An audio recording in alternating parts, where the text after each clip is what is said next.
Kitchen मराठीमध्ये आपलं खूप खूप मनापासून स्वागत। तर उन्हाळा चालू झाला आहे आणि या रणरणत्या उन्हामध्ये आपल्याला पोटाला थंडावा मिळेल आणि मन तृप्त होईल असं काहीतरी थंड पिऊशी वाटतं। तर अशीच पोटाला थंडावा मिळेल आणि मन तृप्त होईल अशी रुचकर, पाचक आणि पित्तनाशक सोलकढी आपण आज बनवणार आहोत। तर ही सोलकढी बनवायला खूप सोपी आहे आणि एक छोटासा मी सिक्रेट इन्ग्रेडियंट वापरलेला आहे सोलकढी बनवताना। तर ही रेसिपी शेवटपर्यंत बघा आणि आवडल्यास लाईक करा, शेअर करा आणि सगळ्यात महत्त्वाचं म्हणजे चॅनलला सबस्क्राईब करायला विसरू नका। आणि हो, बेल आयकॉनला प्रेस करून ऑल नोटिफिकेशन सिलेक्ट करायला विसरू नका। चला तर मग सुरुवात करूया। तर सोलकढी बनवण्यासाठी आपल्याला इथे नारळ पाहिजे आणि हा नारळ मी आधी या नारळाला ठोकून मोकळा करणार आहे। म्हणजे असं या पद्धतीने या नारळाला ठोकून थोडंसं आतून सैल करून घ्यायचं, म्हणजे हा नारळ व्यवस्थित निघला जातो, म्हणजेच हा गोटा निघतो। तर मी या नारळाला ठोकून घेत आहे। तर तुम्ही बघू शकता मी हा नारळ फोडला आहे आणि हा या नारळाचा गोटा निघलेला आहे। तर या नारळामध्ये पाणी कमी आहे, अगदी थोडंसं पाणी होतं या नारळामध्ये। तर साईडचे जे राहिलेले नारळाचे कवच आहेत तर ते मी काढून घेत आहे सुरीच्या साहाय्याने। तर सुरीच्या साहाय्याने मी हा कवच काढून घेतलेला आहे। तर छान गोल गरगरीत गोटा आपला निघलेला आहे नारळाचा आणि या नारळामध्ये खूप कमी पाणी होतं। तर हा नारळ खूप छान निघालेला आहे। तर हा नारळ आपण आता सोलून घेणार आहोत मागणं, म्हणजेच मागचं नारळाचं साल आपण सोलून घेणार आहोत पिलरच्या साहाय्याने। तर असं आपल्याला सोलून घ्यायचं आहे, कारण हे सोलकढीमध्ये आपल्या या नारळाच्या सालीने सोलकढीचा रंग बदलतो आणि थोडीशी सोलकढी घशामध्ये खवखव करते, म्हणून आपण या नारळाची साल काढून घेतलेली आहे। आता आपण हा नारळ किसून घेऊया। तर नारळ किसून घेण्याऐवजी तुम्ही चकत्या करून सुद्धा घालू शकता। तर हा नारळ एकच आहे आणि मी मोठ्या मिक्सरच्या भांड्यामध्ये हा नारळ पिसून घेणार आहे, म्हणजेच याचं दूध काढून घेणार आहे नारळाचं। तर म्हणून मी किसून घेतलं आहे।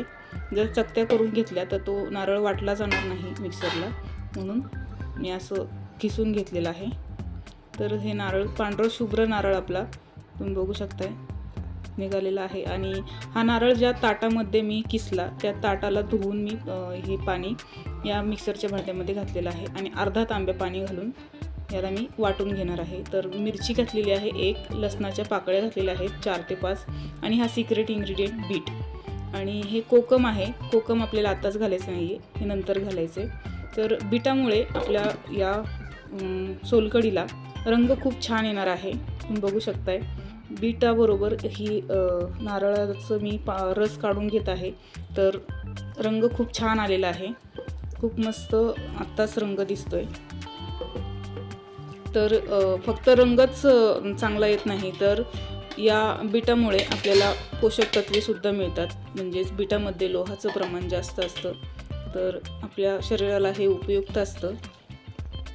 तर पुन्हा एकदा मी या मिक्सरच्या भांड्यामध्ये अर्धा तांब्या पाणी घालून याचा रस काढून घेत आहे। तर असं आपल्याला 3 वेळा करायचं आहे।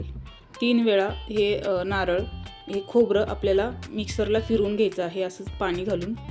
तर दुसऱ्यांदा तुम्ही बघू शकताय थोडासा फिका रंग झालेला आहे आणि हे मी मिक्सरला फिरवून घेतलेलं आहे। तर आता आपण हे गाळून घेऊया। पहिल्यांदा जे नारळाचं दूध निघतं तर ते थोडंसं घट्ट असतं, दुसऱ्यांदा थोडंसं पातळ असतं आणि तिसऱ्यांदा खूपच पातळ असतं। तर हे दुसऱ्यांदा मी दूध गाळून घेत आहे, म्हणजेच नारळाचा रस काढून घेत आहे। तर गाळणीच्या साहाय्याने तुम्ही हे गाळून घेऊ शकता। माझ्याकडं पिठाची चाळण आहे, पिठाच्या चाळणीने मी हे गाळून घेतलं आहे। आता तिसऱ्यांदा आपण थोडंसं पाणी घालून हे मिक्सरला फिरवून घेणार आहोत। तर तिसऱ्यांदा तुम्ही ऑप्शनल आहे, जर तुम्हाला असं वाटलं घ्यावं तर तुम्ही घ्या आणि जर नको असेल तर तुम्ही नाही सुद्धा म्हणजे स्किपसुद्धा करू शकता।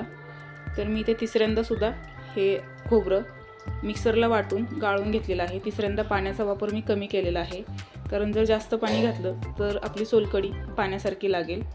आणि पाणी घेताना थंड पाणी घ्या, म्हणजेच माठातलं पाणी घ्या, बर्फसुद्धा नका घालू यामध्ये, कारण बर्फ घातला तर हे नारळातलं जे नारळ आपण खोबरं घेतलेलं आहे तर खोबरं आळलं जातं त्यामुळे बर्फाचा वापर इथे मी केलेला नाही आहे.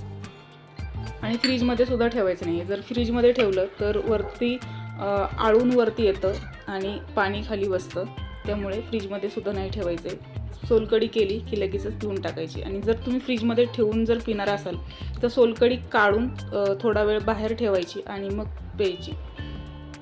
तर इथे कोकम मी घातलं नाही आहे. कोकम न घालता सुद्धा आपल्या सोलकढीला रंग खूप छान आलेला आहे. तर कोकम मी 1.5 तास आधी भिजवून ठेवलं होतं गरम पाण्यामध्ये. तर तुम्ही बघू शकताय खूप मस्त कोकम भिजलेलं आहे. आणि या कोकमला मी थोडंसं मॅश करून घेतलेलं आहे चमच्याच्या साहाय्याने. तर असं मॅश करून घेतल्यामुळे हे कोकममधला सगळा गर आपला या आपल्या सोलकढीमध्ये जाणार आहे.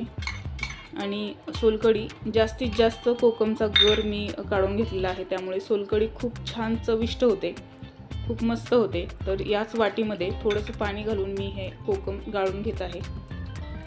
छान व्यवस्थित कोकम आपण गाळून घेतलेला आहे. थोडंसं प्रेस करून आपण यामधलं सगळा रस काढून घेऊया.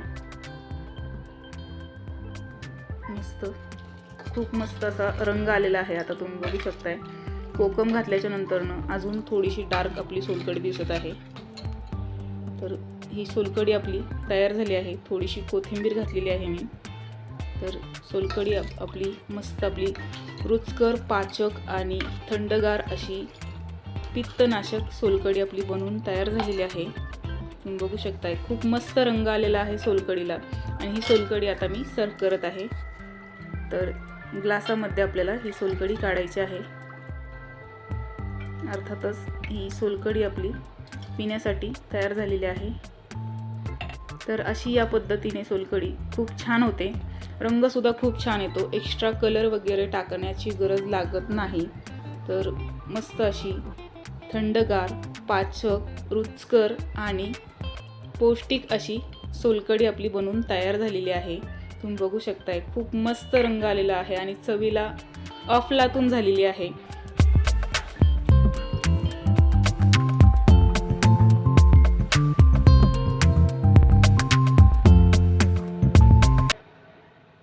तर इथे आपली थंडगार, पाचक आणि रुचकर अशी सोलकढी बनवून तयार झाली आहे. आणि ही तुम्हाला सोलकढीची रेसिपी कशी वाटली हे कमेंट करून मला नक्की सांगा. आणि हे रेसिपी जास्तीत जास्त शेअर करा. आणि रेसिपी आवडली असेल तर लाईक करा. आणि सगळ्यात महत्त्वाचं म्हणजे चॅनलला सबस्क्राईब केलं नसेल तर सबस्क्राईब करा. आणि आता पुन्हा भेटूया अशाच नवीन चमचमीत रेसिपीसोबत. तोपर्यंत धन्यवाद.